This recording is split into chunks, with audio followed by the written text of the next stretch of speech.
혹시 여러분 분노도 습관이다 이런 말을 들어보신 적이 있는지 모르겠습니다. 당연히 화를 쉽게 내고 잘 내고 툭 하면 화를 내고 이런 것들도 내가 내게 길들인 습관이지 다른 게 아니라는 거예요. 길들여진 나의 심리적인 반응이다 라고 하는 것입니다. 나도 어쩌지 못하는 내 책임이 없는 무조건적인 반응이 아니고 그 상황이 되고 또 그 상황만 연출되어지게 되면 짜증을 내고 신경질을 내는 조건적인 반사고 반응이다 라는 것입니다.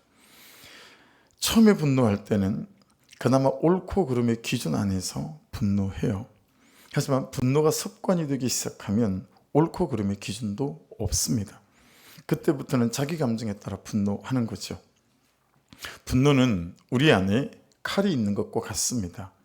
그런데 내 안에 있는 분노라고 하는 칼은 전쟁터에서 내 생명을 지키고 방어하는 그렇게 적군을 죽이는 칼과는 사뭇 그 용도가 다르다라고 하는 거죠. 분노는 남보다 자기 자신을 더 많이 찔러 죽이기 때문입니다. 분노는요, 분노할 사람을 찾아다닌다고 해요. 그렇게 아내에게 분노하고 남편에게 분노하고 자녀에게 분노하고 때로는 부모님들에게도 분노하고 그렇게 분노로 사람을 죽이고 나면 내 곁에 마음을 주고 곁을 주는 사람이 아무도 없어서 내가 죽는다는 거예요. 외로워서 죽고 잘못 살았다 싶어서 죽고 우울해서 죽고 슬퍼서 죽고 결국 분노는 돌아서 나를 죽이는 너무 바보 같은 짓이다 라고 하는 거죠. 결국 여러분 분노는 어때요? 우리를 나눠 놓지요. 우리를 멀어지게 하고 갈라지게 하죠. 쪼개 놓습니다. 찢어 놓기도 하고요. 자, 여러분 이런 분노는 어디에서 시작되는 것일까요? 단지 나와 다른 그의 성품 때문일까요? 아니면 나와 다른 그의 태도 때문일까요? 이런 분노를 통해서 쪼개지고 찢어지고 아프고 고통스러운 나와 나의 삶을 보고 과연 누가 기뻐할까요? 오늘 6절 말씀을 다시 한번 읽어보십시다. 바울이 아덴에서 그들을 기다리다가 그 성에 우상이 가득한 것을 보고 마음이 격분하여. 자, 이런 말씀을 잘 한번 살펴보십시오. 우상 숭배에 대한 격분이 아니에요. 여러 번역본들을 찾아봐도 동일하게 그렇게 번역이 됐어요. 그 도시에 우상이 가득한 것에 대한 격분이에요. 이건 많이 달라요. 우상 숭배에 대한 격분이라면 우상을 숭배하는 사람들에 대한 격분이겠죠. 그러나 우상에 대한 격분이라면 어때요? 그 우상 자체에 대한 격분이다 라고 하는 거겠죠. 우상 숭배에 대한 격분은 우리가 합니다, 봅니다, 압니다. 그러나 우상 자체에 대한 격분은 잘 몰라요. 그리고 우상 자체에 대해서 격분하지도 않습니다. 바울이 보는 지점은 우리를 찢어지게 하고 쪼개고 아프게 하고 나눠지게 하는 나의 분노가 우리의 분노가 이해가 되지 않는 나와 다른 그의 성품, 태도가 아니고요. 그 성품과 태도를 이용하는 어떤 놈이 있다라는 거죠. 지금 바울 사도의 격분은 이 분노는 그 영적 배후에 대한 분노다라고 말할 수 있어요. 여러분 타미플루는 기 익숙하시죠?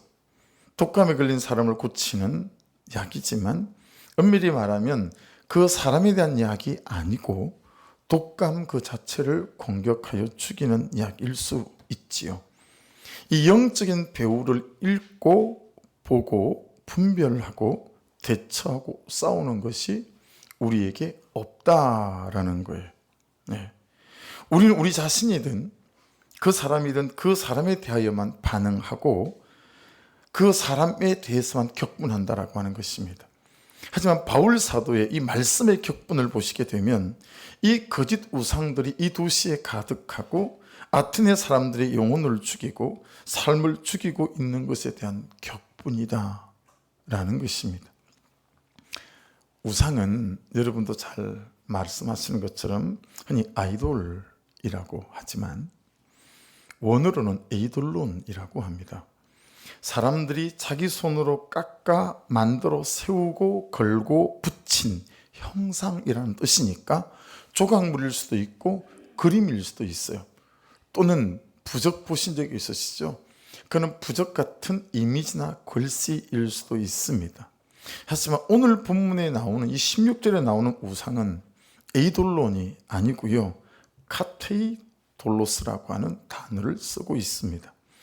우상 숭배를 위해 만들어진 이런저런 형상이라는 뜻인데, 이것보다 훨씬 더 전체적이고 포괄적이고 세부적인 뜻을 갖고 있어요.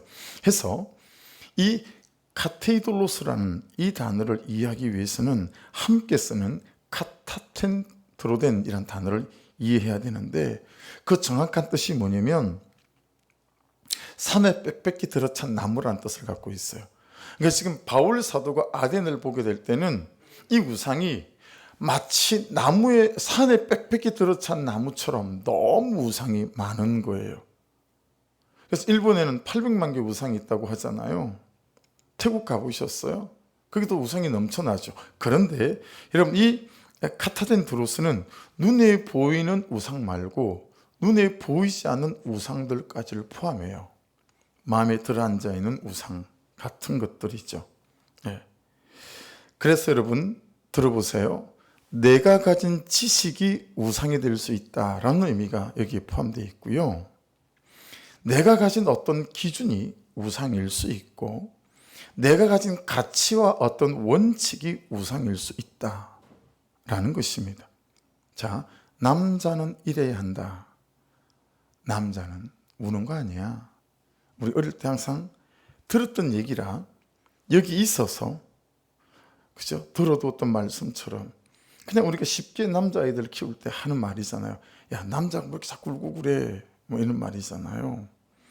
여러분, 참 여성들에게는 너무 죄송한 말이지만, 제가 어릴 때 우리 시골에서는 동네 아저씨들이 그랬어요.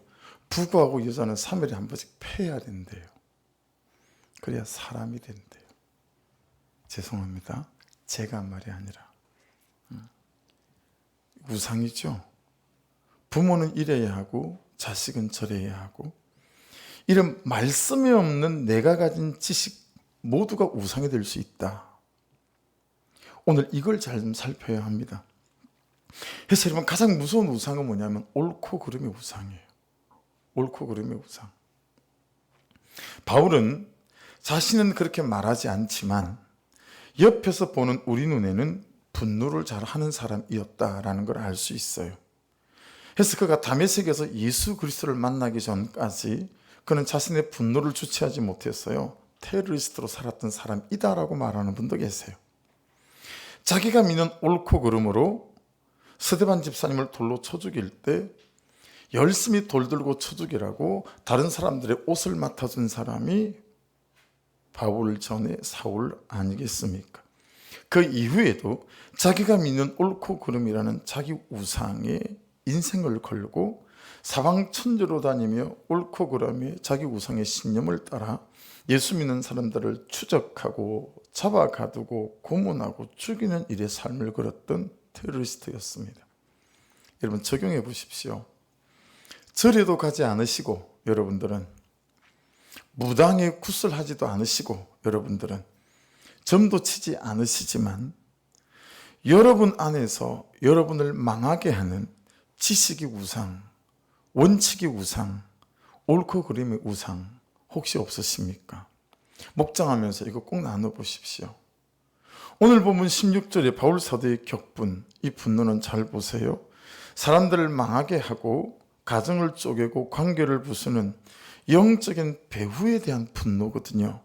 이 거짓 우상들이 온 도시에 가득하고 아테네 사람들의 영혼을 죽이고 삶을 죽이고 있는 것에 대한 격분이었습니다.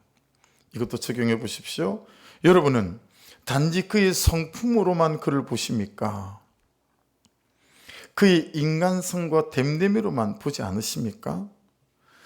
나의 상처와 죄와 불순종에 기반된 영적인 배후의 그 바탕, 나의 우울과 혈기와 분노를 생각해 보고 또 상대방에 대하여도 그렇게 생각해 보신 적이 있었습니까? 여러분, 이 옳고 그름이 오른쪽에 세워놓은 우상이 하나 있고요, 왼쪽에 세워놓은 우상이 하나 있어요.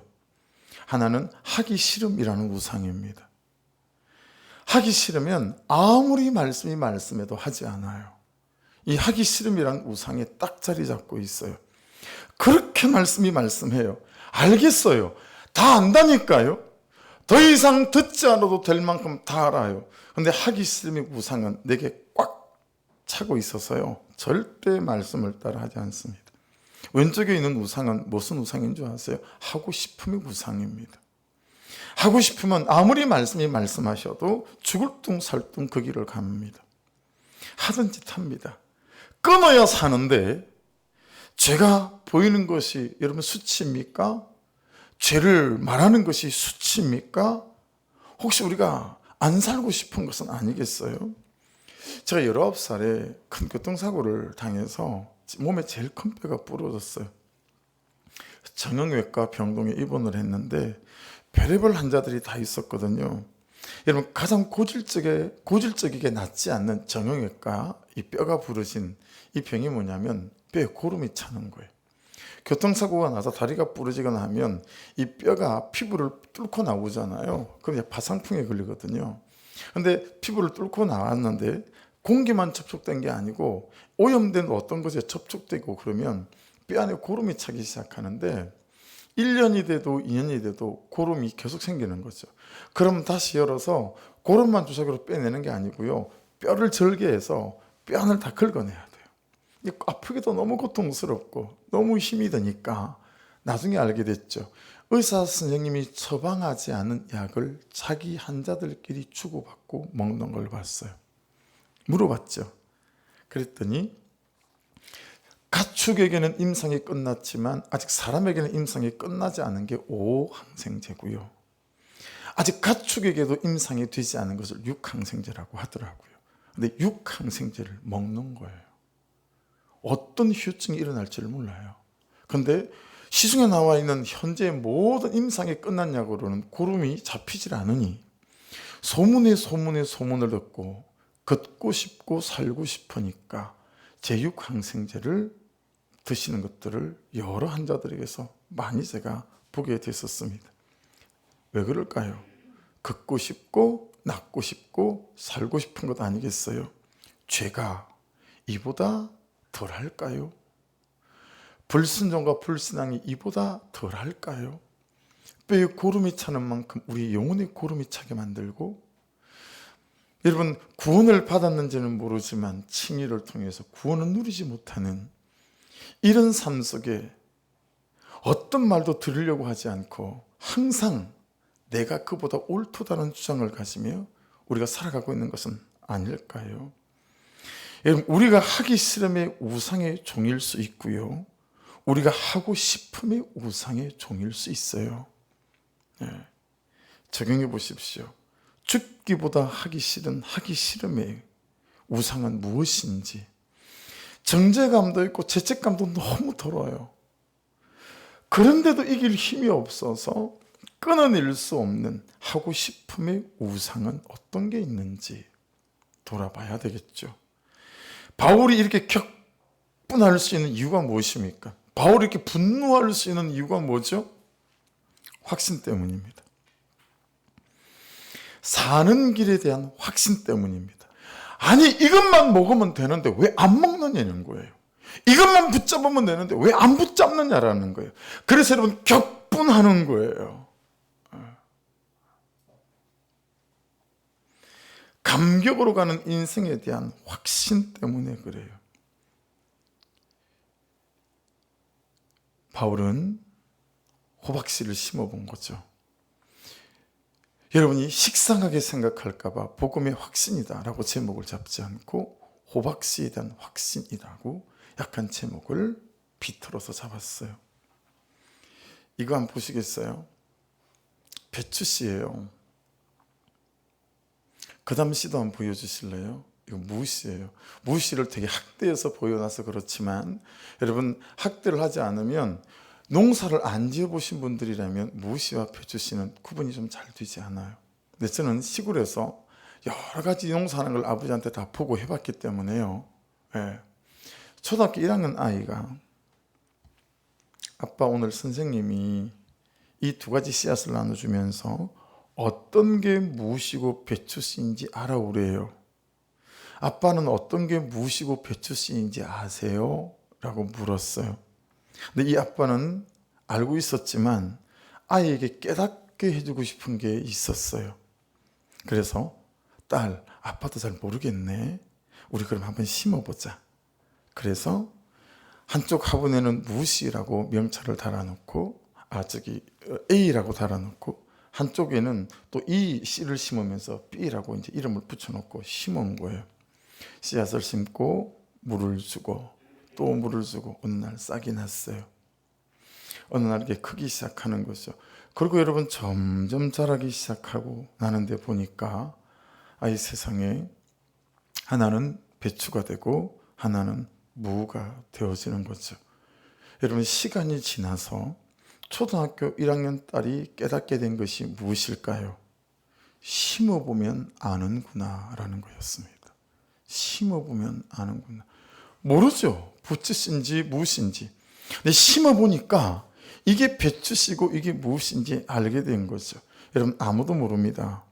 그러나 낮아지는 씨를 심어본 사람은 낮아지는 씨의 열매를 먹을 수 있고요. 아무도 모릅니다. 그러나 어부를 사람 낚는 어부, 그 어부가 바다라고 그러지 않았어요? 바다가 바다인 이유는 어떤 물보다 낮게 있었기 때문이고 어떤 물도 받아내기 때문이었다. 그래서 바다내매 씨를 심어본 사람은 바다내매 씨의 열매를 먹을 수 있습니다. 무도 배추도요, 늦은 봄에 심어 가을에 거두지 않습니까? 인생과 가정은, 부부관계는 좀 더 시간이 많이 걸리지 않을까요? 심어놓고 뒤돌아서 말자 열매가 없나 심어 놓은 씨를 파내는 조급함과 생색을 내고 있는 것은 아닐까요?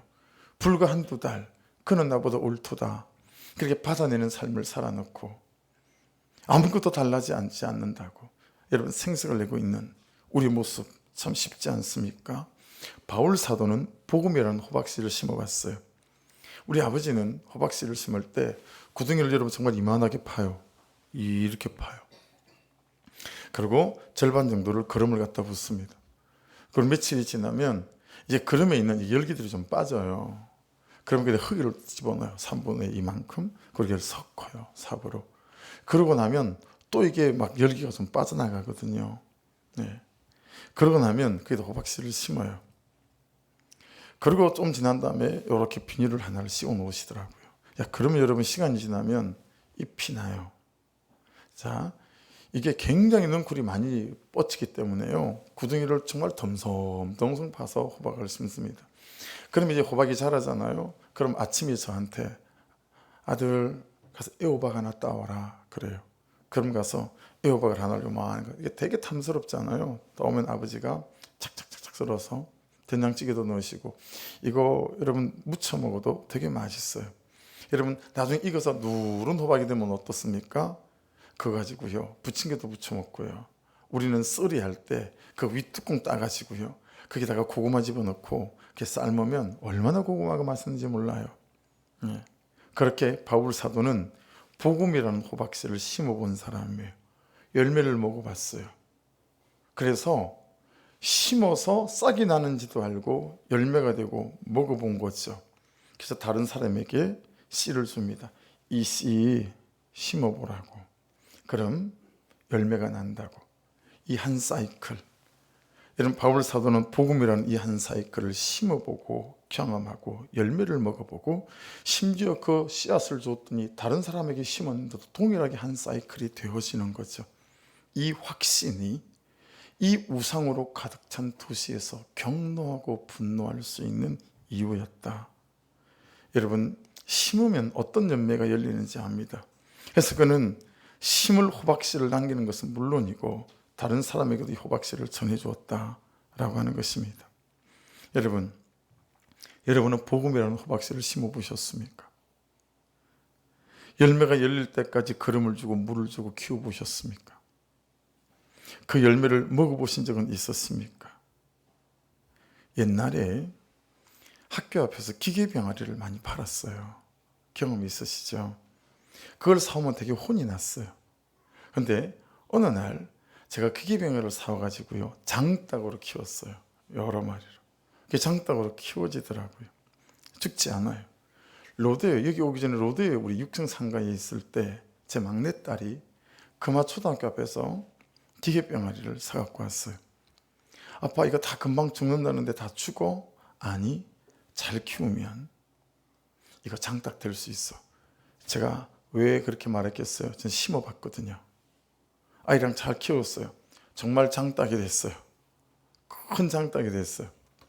근데 이놈의 장닭이 시도 때도 없이 우는 거예요. 그 한복판이잖아요. 상가 꼭 껴라고 시도 때도 없어가지고.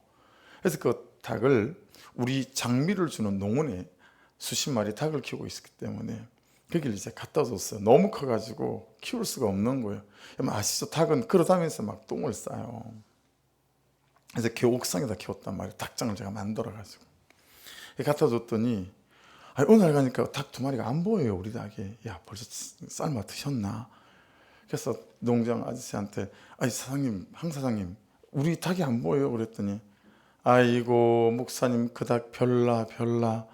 아니 다 자라고 있는데 두 마리 지가 들어와가지고 대장로로 돼가지고 모든 닭을 다 쪼아가지고 털을 다 뽑아놓은 거예요. 여러분, 기계병아리도요, 잘 키우니까 대장노릇을 하더라고요. 그러니 이 다음에도 기계병아리를 사와서 제가 물어보면 제가 된다 그러겠습니까? 안 된다 그러겠습니까? 된다 그러고 키워내겠죠. 복음에 대하여 된다라고 말해 보시냐고요. 복음이라는 호박씨를 깨어져가는 가정에 주면서, 무너져가는 사람에게 주면서 복음이면 됩니다! 라고 말하는 이 복음의 호박씨를 심어본 사람의 결론을 붙잡고 있냐고요, 우리가.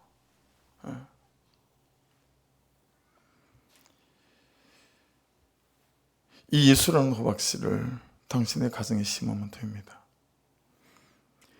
되는데 안 심고 그렇게 살아가니까 격분이 일어나는 거예요. 여러분, 저의 죄라면 이런 확신의 격분으로 살지 않고 교회 성장이나 목회적 성공이라는 병든 열심으로 살아온 악한 죄 아니겠습니까? 여러분은 이런 복음을 심어본, 복음을 살아본, 그래서 복음을 경험해본, 예수를 경험해본 확신이 주는 격분이나 분노가 있었습니까? 그래서 찾아가고 또 찾아가고 전해주고 또 전해주고 그런 확신이 주는 격분이 있었습니까? 무엇을 해야 됩니까? 어떻게 해야 됩니까? 17절입니다. 같이 읽겠습니다. 회당에서는 유대인과 경건한 사람들과 또 장터에서는 날마다 만나는 사람들과 변론하니, 가르치는 것입니다. 나를 가르치는 것입니다. 여러분, 말씀으로 나를 가르치십시오. 누가 저를 가르치고 누가 여러분을 가르치겠어요? 완고함 덩어리, 자기주장 덩어리. 여러분, 말씀 앞에 서시면 말씀이 나를 가르치십니다. 말씀으로 가르침 받으시길 주의 이름으로 축복합니다. 말씀으로 새롭게 하는 것입니다. 그들에게 말씀으로 나의 지식을 새롭게 하는 것입니다. 무슨 말입니까? 저를 보실래요? 아는 것에 문제가 있다는 거예요. 이 아덴에 사는 사람들에게, 이 사람들아, 너희가 아는 것에 문제가 있다라는 거예요. 그래서 지식을 새롭게 해야 된다라고 하는 것입니다. 여러분, 나의 아는 것에 문제가 있을 수 있어요. 세상 고함치는 소리를 버리십시오. 결혼, 행복, 끝 불행 시작이다. 말짱 거짓말이고 거짓 메시지죠. 여러분, 복음 안에서, 예수 안에서는 살면 살수록 좋은 거 아시지 않습니까? 그렇죠? 요즘은 돈이 깡패예요. 외모가 깡패예요. 그리고 학벌이 깡패지요. 보십시오. 아는 것이 고장나 있으면 선택이 고장납니다. 따라해 보십시오. 아는 것이 고장나 있으면 선택이 고장난다. 틀림없습니다. 아는 것이 고장나 있으니 선택이 고장이 나서 뻑하면 이혼을 하죠. 뻑하면 퇴사를 하고 맡기진 사명의 자리, 부르심의 자리를 걷어찹니다. 아는 것이 고장이 나 있으면 잘못된 선택과 결정을 할 수밖에 없습니다. 아는 것이 고장나 있으면 반드시 태도나 행동도 고장이 나기 마련입니다. 말씀으로 여러분과 제가 아는 것을 새롭게 하시기를 주의 이름으로 축복합니다. 해서 말씀으로 내 제가 보여야 돼요. 말씀을 들어두셔야 됩니다. 말씀으로 내 제가 들리고 보여야 합니다. 여러분, 세상의 지식으로 대변되는 두 가지가 오늘 본문 18절에 나오죠. 에피쿠로스 학파하고 스토아 학파. 에피쿠로스 학파의 주장은 쾌락을 인생의 최고의 목적으로 삼는 거예요. 에피쿠로스 학파에게 세상의 삶은 지금 이 세상에서 세상의 쾌락과 또는 행복을 누리는 것입니다. 이들이 말하는 쾌락은 단지 육체적인 성적인 탐닉만 말하는 게 아닙니다. 신체적인 고통과 정신적인 염려가 없는 상태를 추구하는 거예요. 여러분, 이거 사실 이렇게 보면 아무 걱정 없이 사는 거 에피쿠로스 학파가 주장하는 거 아닐까요? 그러니 자신이 뒷받침해 줄 수 있는 돈이 있어야 되고 힘이 있어야 되는 거예요. 여러분, 이들의 슬로건은요, 죽은 다음에는 아무것도 없다. 지금 먹고 마시고 누리자입니다. 그러고 보니까 제가 어릴 때 이미 에피쿠로스 학파를 많이 만났어요. 제가 아주 어릴 때 우리 시골에서는 어르신들이 가을 농사를 짓고 나시고 나면 여러분, 볕이 좋게 드는 그런 산자락에 붙어있는 언덕에서요, 그때는 막걸리가 말술이었습니다. 하얀 플라스틱 통에 그 막걸리 말술을 여러 개를 막 쌓아놓고요, 아저씨 한 분은 장구를 치고요, 그러면 노래를 부르시고 노셨어요. 노세 노세 젊어서 노세, 늙어서는 못 노나니. 그 노래 아시죠? 에피쿠로스 학파의 주장과 똑같은 거예요. 여러분, 스토아 학파는 이 아덴에 사는 제논이 창시한 건데요, 운명론을 말하는 것입니다. 운명대로 살으라는 거예요. 그래서 자살까지도 자기 영혼과 마음을 자유케 해주는 거기 때문에 자살도 축복이다, 그렇게 가르쳤습니다.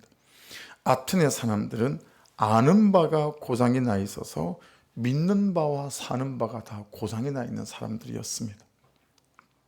분명히 말씀드립니다. 예수 믿는 목적이 바꿔지지 않으신다면 예수님은 여러분에게 아무것도 주실 수가 없으세요. 하나, 예수님을 믿는 목적이 말씀대로 바꿔지신다면 말씀 안에 있는 모든 것이 여러분이 될 것이 될 것입니다. 할렐루야. 여러분, 예수 믿는 목적이 바뀌셔서 말씀 안에 있는 모든 것이 여러분 것 될 수 있기를 주의 이름으로 축복합니다. 자, 제가 앞에 있는 문장을 말씀을 드릴 테니 여러분은 제 말을 받아서 뒤에 있는 문장을 완성시켜 보십시오. 여러분도 수준이면 충분히 이게 가능한 거거든요. 제가 앞에 있는 문장을 말씀드리겠습니다. 여자다만 어려울 거예요. 다른 사람은 다 어렵지 않을 겁니다. 해보겠습니다. 원숭이 궁뎅이는 빨간 것은, 사과는, 맛있는 것은, 바나나는, 긴 것은, 기차는, 빠른 것은, 비행기는, 높은 것은, 백두산 뻗어내려 반도 삼천리. 할렐루야. 이 고무줄 안 해보셨어요? 이거 여자 남자 우리 어릴 때 고무줄 하면서 이거 하던 거예요. 우리 어릴 때는 남자 여자 다 시켜줬어요. 고무줄 어릴 때. 4학년쯤 되면 이제 말썽쟁이가 돼가지고 고무줄, 여자 애들 고무줄 끊고 하니까 안 시켜주고 했는데, 무엇이 무엇을 결정합니까? 원숭이 궁뎅이는 빨개라는 앞의 지식이 빨간 것은 사과라고 하는 뒤의 지식을 결정하게 되어 있습니다. 이거 말씀드리고 싶어서 이 구전대에 내려오는 이 동료를 말씀드린 거예요. 뿐만이 아닙니다. 앞에 지식이 뒤의 삶을 결정하게 되어져 있습니다. 앞에 사실이 뒤의 사실을 결정하고, 뿐만이 아닙니다. 앞에 사실이 뒤의 운명을 결정합니다. 보세요. 하나님이 살아계신다. 앞에 사실이죠. 이것이 나의 앞에 지식이라면 뒤의 삶은 살아계신 하나님을 경험하는 역사가 나타나게 될 줄 믿습니다. 왜냐하면 하나님은 살아계신다는 게 내 지식이기 때문에 어떤 일들이 생길 때마다 살아계신 그 하나님 앞에 내 삶을 가져갈 수밖에 없겠죠. 그러니 하나님이 살아계신다는 앞의 지식이 하나님이 살아계신 하나님으로 경험할 수밖에 없는 뒤의 지식을 만들어내는 것입니다. 사랑하는 여러분, 하나님은 응답하신다. 이것이 나의 앞의 믿음이라면 내 뒤의 운명은 고비마다 응답하시는 하나님을 경험하게 될 줄 믿습니다. 제가 존경하는 선배이기도 하고 저를 아껴주시는 선배님이기도 하고, 김홍영 목사님은 교단에서도 출중한 그런 믿음 가운데 꼽는 그런 목사님이신데, 몇 주 전에 전화가 왔어요. 오살리 기도원에서 10일 작정으로 금식 기도하고 계신다고. 그래서 찾아갔던 적이 있는데 어제 또 문자가 왔어요. 사랑하는 목사님, 무더운 날씨에 평안하신지요? 목사님의 사랑과 정보 속에 오늘 금식 30일째를 맞이했습니다. 주님의 은혜와 능력이었습니다. 앞으로 더 성실, 진실, 겸손, 창조적인 종이 되길 결단해 봅니다. 연약한 종의 회복을 위해 따스한 기도와 자비를 부탁드립니다. 사랑합니다. 샬롬.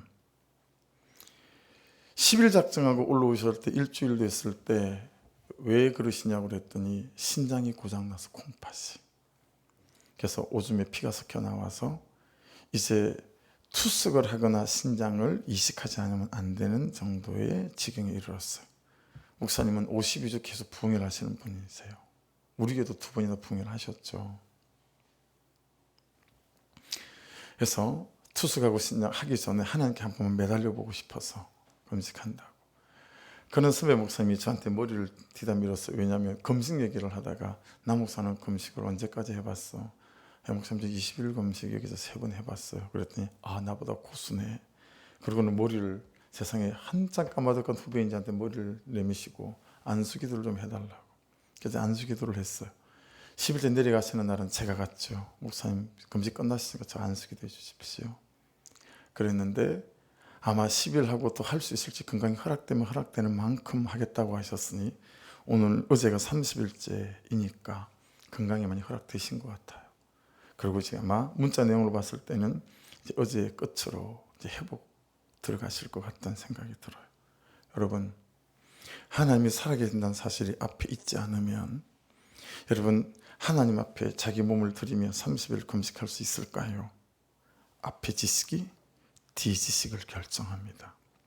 앞에 살아계신다는 하나님, 이 지식이 여러분의 지식 되기를 주의 이름으로 축복합니다. 그래야 삶에 일어나는 모든 일들 앞에 말씀 앞에 나아가 말씀이 말씀하시는 그 하나님 앞에 내 삶을 가져갈 수 있습니다. 열왕기하 5장에 나오는 내용인데요. 아람 왕에게는 나만이라고는 출중한, 나라도 지키지만 자기도 지켜준 그런 아끼는 그런 장군이 한 사람이 있었는데 그만 나만 장군이 문둥병 환자가 됐어요. 이제 나만은 끝난 사람이에요. 살아있지만 이제 죽은 사람 취급하잖아요. 근데 이 나만 집에는 이스라엘 전쟁을 나갔다가 붙잡아 온 여성 하나가 있었어요. 나만 장군의 아내의 수송을 도는 몸종이었어요. 자기 주인 어른이 문둥병에 걸렸다는 얘기를 듣고 이 어린 소녀가 나만 장군 아내에게 하는 말입니다. 같이 읽어볼까요? 열왕기 5장 3절 시작. 그 여주인에게 이르되 우리 주인이 사마리아에 계신 선지자 앞에 계셨으면 좋겠나이다. 그가 그 나병을 고치리다 하는지라. 여러분, 이 어린 소녀에게 앞에 있는 지식, 사실은 무엇입니까? 하나님이 고치신다는 사실입니다. 하나님이 살아계신다는 사실입니다. 그 앞에 사실이 만들어내는 그 다음 사실이 무엇입니까? 나만 장군을 하나님 앞에 나가게 만듭니다. 그리고 어떤 실제를 낳았습니까? 14절입니다. 열왕기 5장 같이 읽어볼게요. 시작. 나만이 이에 내려가서 하나님의 사람의 말대로 요단강에 7번 몸을 잠그니 그의 살이 어린아이의 살같이 회복되어 깨끗하게 되었더라. 할렐루야. 여러분 보세요. 이 어린 소녀의 뜻을 찾아봤더니 하찮은 이런 뜻을 갖고 있어요. 아무리 저와 여러분의 인생이 하찮아 보인다 할지라도 앞에 지식이 살아계신 하나님 앞에 있다면 우리의 남아있는 삶 속에 살아계신 하나님의 역사와 능력을 경험해 보게 될 줄 믿습니다. 여러분, 말씀을 붙잡아야 말씀이 말씀하시는 내 인생의 역사 속에 참 그는 나보다 옳도다의 인생이 되어져가는 놀라운 회복의 역사가 나타나게 될 줄 믿습니다. 할렐루야, 아멘 있습니까? 그러니 여러분과 제 안에 이 말씀을 붙잡고 말씀과 씨름해서 우리 앞에 있는 지식이 말씀이기를 주의 이름으로 축복합니다. 그래야 말씀을 따라 우리의 삶에 말씀이 일으키는 능력들을 보게 될 줄 믿습니다. 큐티 하시면서 큐티인을 붙잡고요, 묵상을 하시면서 그렇게 살아계신 하나님이 사실되어지시고 그 살아계신 하나님을 여러분 심어보아 호박씨의 확신, 잊어버리지 마시라고 이렇게 제목을 잡은 거예요. 복음의 확신 그러면 식상하잖아요. 잊어버리지 마시라고 이 호박씨의 확신이라고 제목을 붙였어요. 여러분, 호박씨를 심어보시길 주의 이름으로 축복합니다. 호박씨의 열매를 먹어보시길 주의 이름으로 축복합니다. 이 한 사이클을 경험해 보시길 주의 이름으로 축복합니다. 해서 여러분이 호박씨를 나눠주는 사람이 되어서야 돼요. 해서 여러분에게 어떤 사람들이 달려와서 당신이 건네준 호박씨를 심었더니 나도 열매를 먹었습니다 라고 말하는 사람이 여러분의 인생 뒤에 줄을 서는 이 놀라운 인생이 되기를 주의 이름으로 축복합니다. 기도하겠습니다. 말씀 붙잡고 뒤에 말씀들을 나누지 못했지만 몇 절밖에 나누지 못했지만 한 주도 이 말씀을 붙잡겠지만 이 시간 말씀을 붙잡고 기도하시면서 아버지, 이 호박씨의 확신이 있는 인생이 되게 하소서. 이 호박씨를 심어보는 인생이 되게 도와주십시오. 아버지, 기계병아리가 장딱이 되어지는 것처럼 아버지 하나님, 이 무씨가 배추씨가 무슨 씨인지 심어보면 알게 되어지는 것처럼 이 복음이라는 호박씨를 심어봐서 내가 그 애호박도 먹고 누렇게 익은 그 호박도 먹어보아 아버지 하나님, 심어보는 인생, 누군가의 호박씨를 전해주는 그런 인생, 언젠가는 아버지 호박씨를 받아든 사람이 나도 되었습니다라고 내 뒤에 줄을 설 수 있는 사람들이 수십 수백이 되어지는 놀라운 인생으로 초대받게 하여 주시옵소서. 우리 주여 한번 모르고 말씀 붙잡고 한번 기도드리겠습니다. 주여!